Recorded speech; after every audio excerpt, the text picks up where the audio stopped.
Hello, Wolfpack. Welcome to Taking the Pulse of the Planet. I'm Brian Mallow. I'll be hosting our session today, but this isn't really about me. It's about our guest speaker, who is a scientist in the Department of Forestry and Environmental Resources. She's in the Leadership in Public Science program, and she's an internationally recognized leader in the field of citizen science. But more importantly, she's my neighbor. She's right across the street, right over there. Hey, Caren Cooper, Dr. Caren Cooper joining us right now. Are you there, Caren? Come in, Caren. Hi, good evening, everyone. And I'm really excited to talk with you tonight about citizen science. If you have had a chance already, you might have seen my TEDx talk about citizen science. You might also hopefully have had a chance to go onto the NC State SciStarter portal and that entryway into citizen science. Maybe you've even done the tutorial. And hopefully you've received the citizen science kits for the Crowd the Tap project. And so hopefully you're already somewhat familiar with citizen science and that it is really a term that refers to a diverse amount of ways in which the public can help with scientific research. And really for tonight, what I'm hoping is that you'll start to see how citizen science can really challenge us to think differently about systems of knowledge production, right? Because citizen science is real science. It results in real discoveries. And so we might start to think differently about who can make scientific discoveries and where does that happen and how does that work and who does it ultimately serve?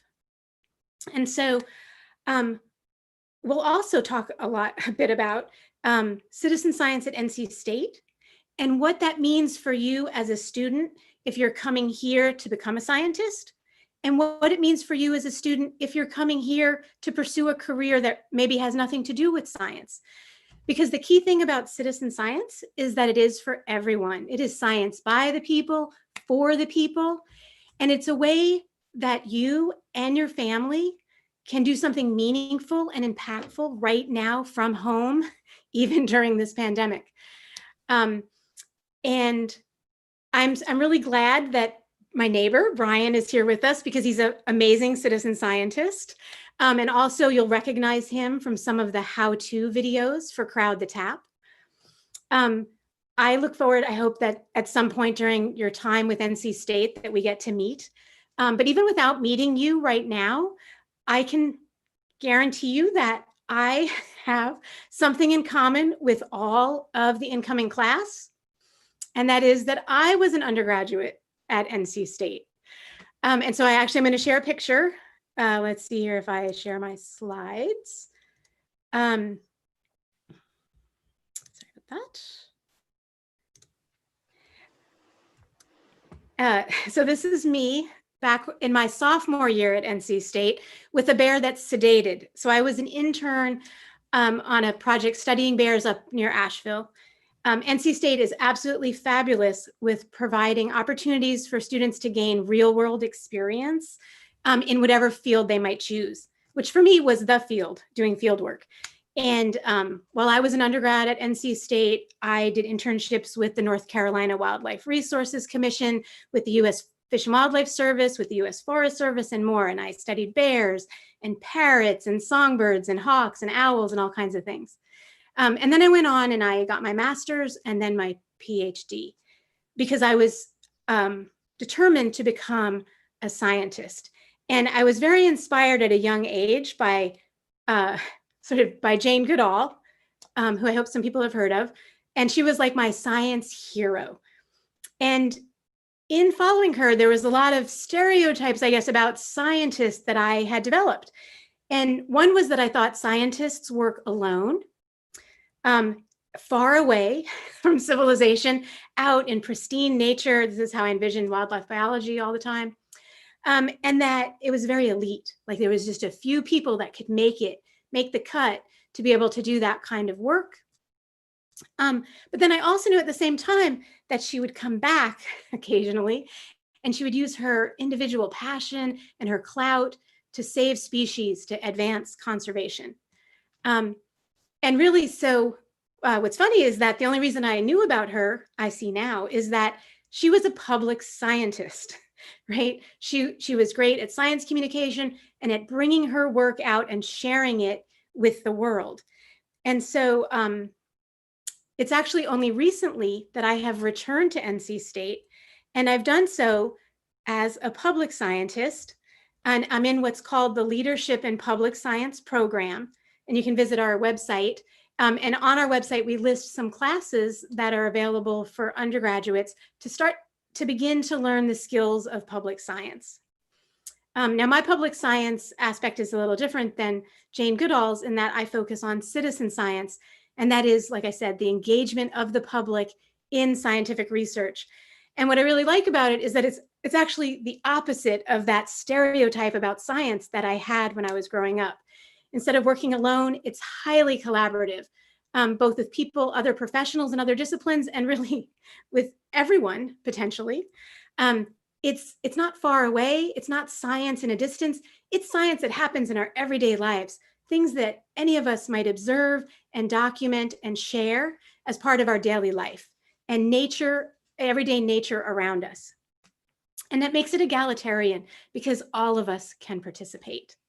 And then it opens up this possibility that we can use our collective passions and clout to save species, to conserve our biodiversity, to manage our natural resources, and really to figure out how we're going to live together on this planet. Sorry.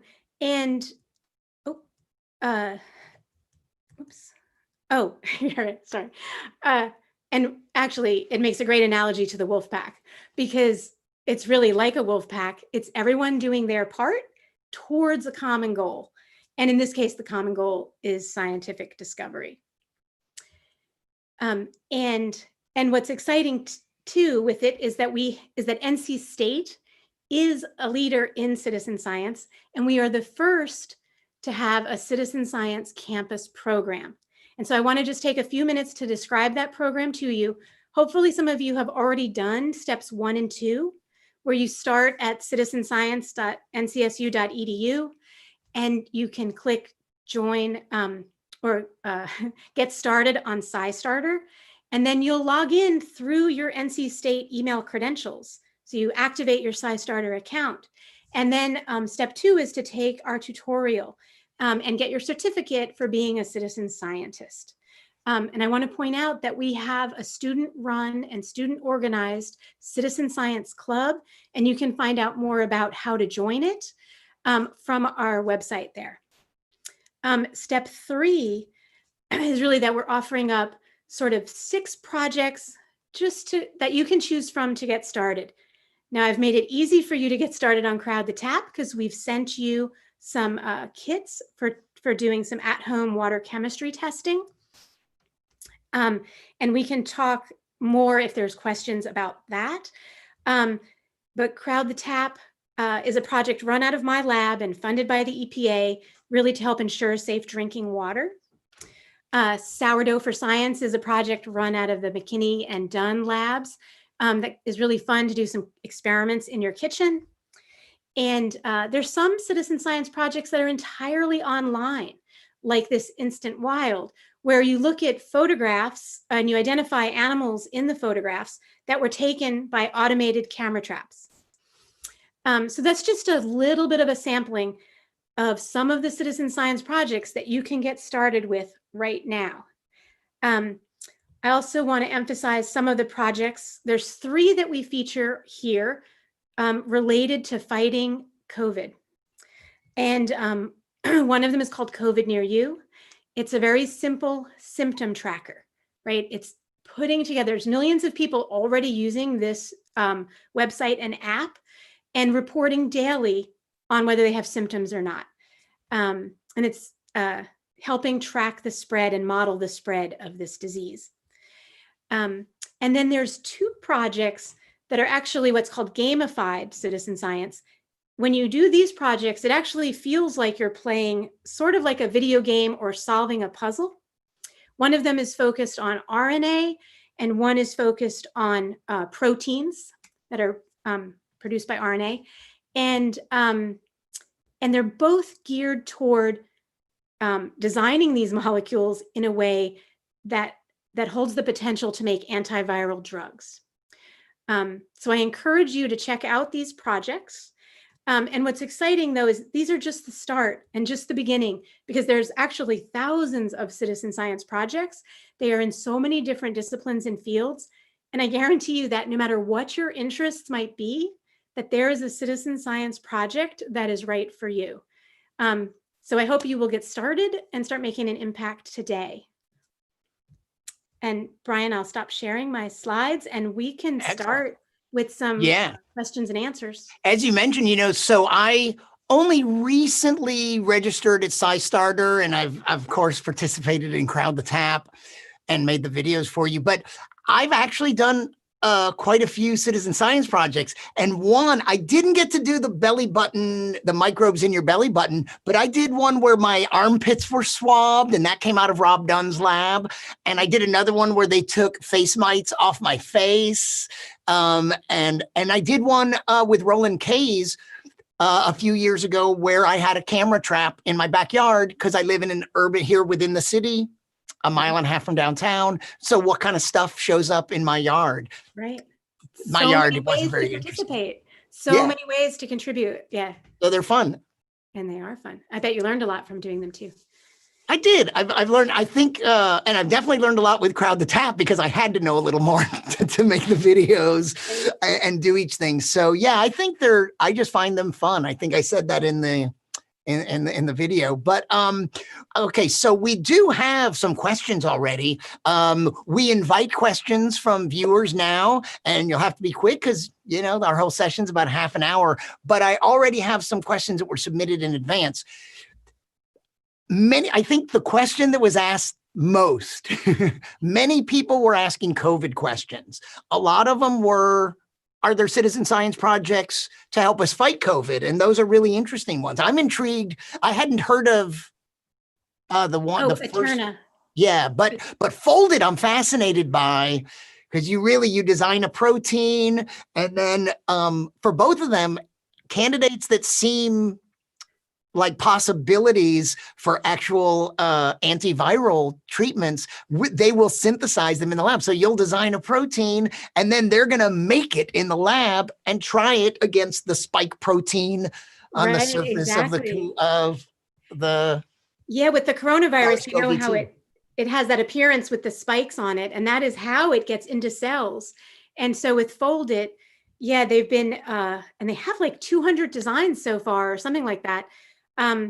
That are proteins that they hope can glom onto those spikes so that it can't go into cells and propagate. Yeah. Yeah. And so that it could be fascinating. Yeah. It's like a game. And so there's players, and sometimes players work in teams on those projects. But players also upvote and downvote different designs. And then the ones that are upvoted, yeah, they will select a few to do throughput in their lab and synthesize and test. You know what? I just realized I did a citizen science project 20 years ago, and I think I read it just ended recently. It was SETI at Home. And it really was a simple thing. You just ran this little app on your computer, and when the processor had time, it would crunch data from the SETI Search for Extraterrestrial Intelligence. Well, that's program. Actually that's how Foldit started. Foldit was also a distributed computing, because there's so many problems that actually one single computer, they're so computationally intensive, one single computer can't handle it. So they'll distribute it through millions of computers. And yeah, when your computer goes idle, it'll donate the CPU time to that. And before there was Foldit the game, it was a distributed computing problem. And when the screensaver would show the computer trying to solve that protein fold, and people said to the scientist, I think I can solve that better. And so they said, okay. And they made the game so that, and people could solve it better. And that's what was amazing, is that human minds are better than these computer algorithms, because we have creativity and imagination. Yeah. So I really like that. And that reminds me of, the other, another COVID question that was commented. So you made me just think of Galaxy Zoo, which actually started as one project, but is now actually a constellation of projects, we might say. Um, but the other COVID question was, does the lockdown and social distancing, does the pandemic, has that impacted our ability to do citizen science projects? Oh, yeah, that's a great question.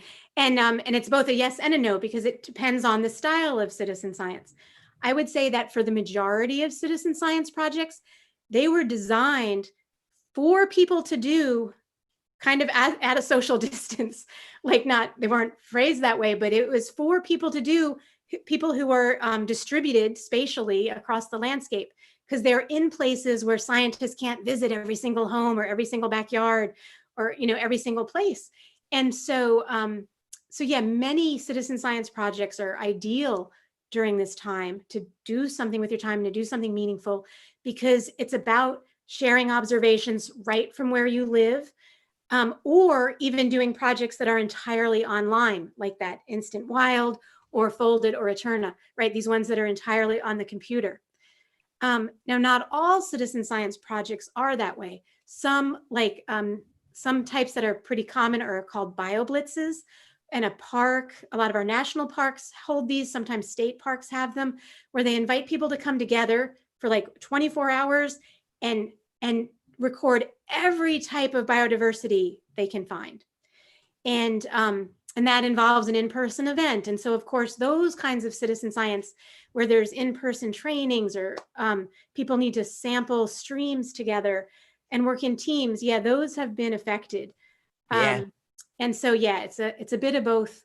But I will emphasize, it is a great way, a great thing that can happen while we are in this pandemic lifestyle. Exactly. And crowd the tap is perfectly possible to do.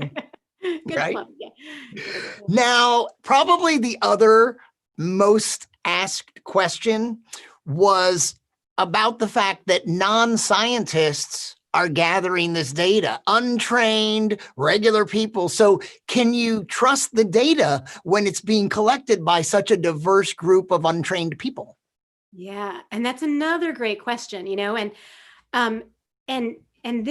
so there are ways that citizen science is designed to take into account data quality issues, right? It's a very valid concern, right? I mean, why do so many of us go to school to become professional scientists if just anybody can do it? But it really is a different style of science. And so, so it really varies with the project, right? So if you look at that project, Instant Wild, you might go on there and you see a photo and you say, oh, that's a leopard. Well, 10 other, maybe 20 other people are going to see that same photo. And if they all say it's a leopard, it's a leopard, it's a leopard, it's a leopard. But one person says it's a dog. It's a dog. Well, yeah, then it's not going to have consensus. So there's these consensus tools for a lot of these online projects. Other ones like Folded and Eterna, I mean, it's proven when they synthesize it in the lab, whether it's valid or not. But there also, citizen science does help us question how we think about expertise, because there is a lot of what you might call amateur expertise, right? There's a lot of, like, I come from the background in ornithology. There's a lot of really great bird watchers who are not professional ornithologists, who can contribute observations about birds that we can tell is reliable in different ways. Like if they're reporting birds that you can only identify by sound, we know they're a pretty advanced birder. There's also a lot of citizen science projects that rely on iPhones and taking a picture and a geolocation from that phone. So it's kind of like data validation, like, so other people could look at that photo and help identify what's in it and verify it. There's also a lot of trainings. You'll see actually with Folded and Eterna, both of those games, they require a lot of training games first before you get to the real ones. So anyway, there's almost 20 different ways that that the field of citizen science has techniques for dealing with data quality. And I'll add, the proof is in the pudding, because there really is a lot that we already know from citizen science that often just doesn't even get recognized that way. There's another question that came from Ian that said, is it really feasible for someone with a full-time job or a full-time student to do this sort of observation when they might have limited time and resources? Yeah, that's a great question too. And um, and I would say yes, it is feasible, and it is feasible because citizen science vary tremendously in the amount of time commitment that's involved. So some are very opportunistic. It might be that you happen upon a dragonfly swarm and you can report that to a scientist. There's some, it might be happen that you find roadkill. There's a project about that. It could be a lot of different things that you encounter in your everyday life that you can take just a few moments to report upon, and you're a citizen scientist. Um, and then and then it just really varies. And yes, there are other projects that take much more and more time commitment, but it's really it's really up to the person and what their lifestyle at the moment can accommodate. I know you touched, before I ask the rest of the citizen science type questions, maybe just one personal question. And it's that Abby asked, how old were you when you discovered your love or interest for science? And did it falter ever during your earlier schooling, or were you hooked, from the beginning? Yeah, I think that I don't remember exactly what age, but I definitely had an interest in science for as long as I can remember. And it was very tightly coupled with my interest in nature and natural phenomenon, and especially with animals. So I will say that up until like all through middle school and up until high school, I thought that the only career option for me with those kind of interests was to be a veterinarian. And then it wasn't really until high school and when I started reading books by Jane Goodall and George Schaller and other wildlife biologists that I realized that that was an option. And so, so I wouldn't say it faltered, but I expanded my horizons. Yeah. And then you didn't start, even when you were a scientist, citizen science wasn't your field. You first. Right. I was planning to be a field biologist myself. And well, yeah. And I did field work all through my undergraduate and graduate school, all through that. And so what hooked you on citizen science? How did that get your attention? All right, fine. I'll be straight with you. So what happened was that just before my final field season of my Ph.D., which I was doing field work in Australia, is when I started a family. And field work became really hard. And I was like, I mean, and there's tons of wildlife biologists, even like Jane Goodall, who have families and do field work, but it wasn't really for me. And so after I got my PhD, I was like, I don't know that I can do field work right now. And then I went to the Cornell Lab of Ornithology, and that's where I was for about 15 years. And they it's the birding mecca. And so like all the bird watchers in the country, it seems, share observations of nesting birds, of birds that they see, of birds at their feeder with the Cornell Lab. And my job there was to analyze those data. So then everyone else was in the field and I was doing the rest of the science. And actually that is where I became fascinated with citizen science and its potential and how engaging it was for people. I guess I should mention, and I'm sorry, what's the title of your book? You wrote a book on citizen science that came out a year or two ago. Yeah. Is it up there? Yeah. It's not. It's called Citizen Science, How Ordinary People Are Changing the Face of Discovery. And then just this year, with some co-authors from SciStarter, we have a new book out that's called The Field Guide to Citizen Science. And it's a real beginner guide and how to get started kind of book. And my first book tells a lot of different stories of discoveries in different disciplines. My daughter just brought my book. There you go. There it is. I have a search image. Anyway. Hey, you know what? Let me ask you something. So we only have 5 minutes or so left, but so we have way too many questions to get to. Maybe we could enter a lightning round, even though these aren't maybe. Okay, I'll try to be quick. I don't even know if you can answer these short, but here's one that just came in from Kushi. Do citizen science projects provide recognition like certification or badges for participation?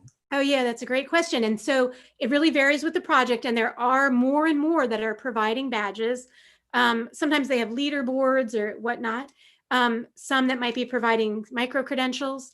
There's, what was I going to say? Yeah. Oh, I was going to say, Fold It, actually, that project, it existed before the coronavirus. It's always been trying to address different diseases and their relationship to how proteins fold. But some of the scientific papers that have been published from that project actually include the citizen scientists Listed that in the helped make authors? those discoveries, as co-authors.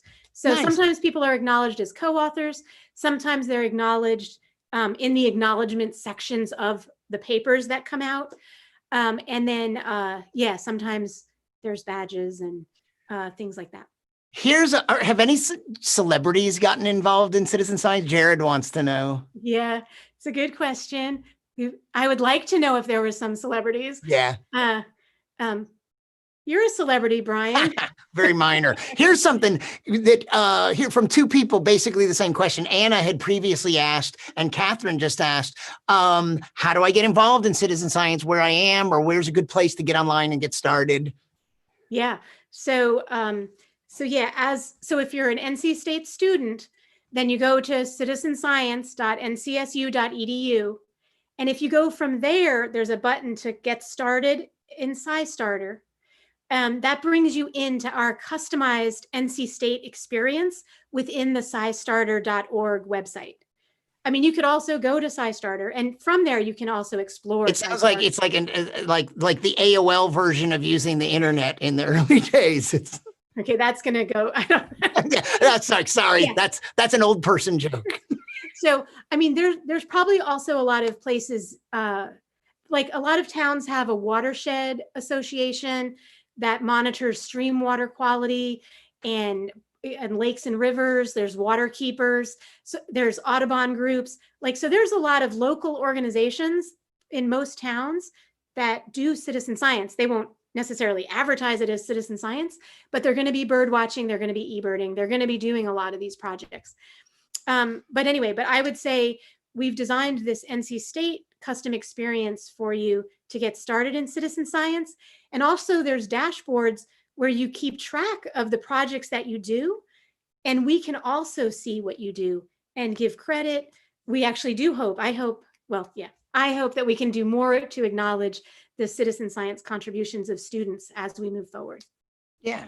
And, I know that a couple people, because of contributions that ended up being significant, they ended up getting good recognition. Someone from Galaxy Zoo.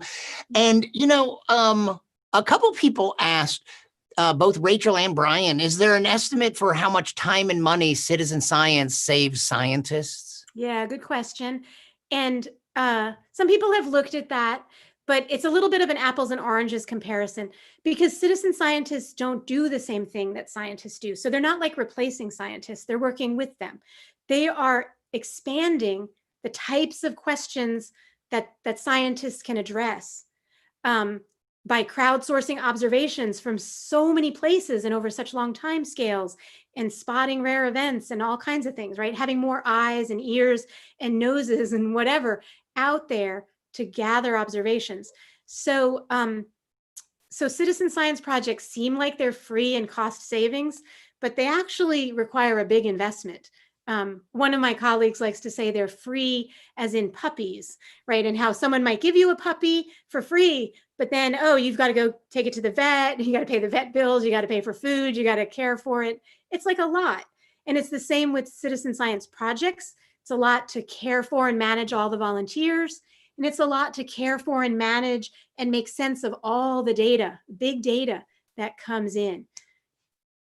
Excellent. And, Kay really enjoyed your discussion, and thank you, and said, how can undergrad students, particularly those interested in pursuing a degree in a science field, help to increase awareness of and participation in citizen science? Oh, great. Yeah, so I would say definitely the Citizen Science Club is the place for you.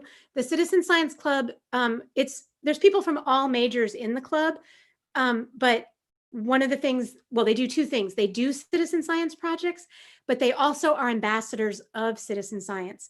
And so they learn to take citizen science projects into classrooms and out to the public and do events with the public. And so I think that's a really great way to learn and become and take on that science role in a citizen science project. And actually, while I say that, I will say that with Crowd the Tap, I am recruiting 10 to 15 students to be ambassadors for Crowd the Tap. And if you're interested, then please do contact me. You can send me an email or send an email to crowdthetap@ncsu.edu. Excellent. I think we'll end right there. This has been a really fun conversation, and thanks for your presentation and the great questions from our participants. So I didn't really say much about me, but I can be found online at Science Comedian on Twitter or Instagram or YouTube, and see what I'm up to. Where else would you, besides students at NC State, have their portal to SciStarter? There's scistarter.org. There's crowdthetap.org. And do you have any other places to point people towards? I think those are the main. Those are the main ones. SciStarter has thousands of projects and a project finder to search and find the ones that's right for you. Excellent. Well, nice talking to you again. And I think I'll see you soon. And to the whole Wolfpack community, good job, good luck. Do Crowd the Tap. Citizen science projects are fun. I'm really unbiased. I've just done them because I think they're fun. She's biased. I'm unbiased. And I'm saying go out there and do it. And we'll see you next time.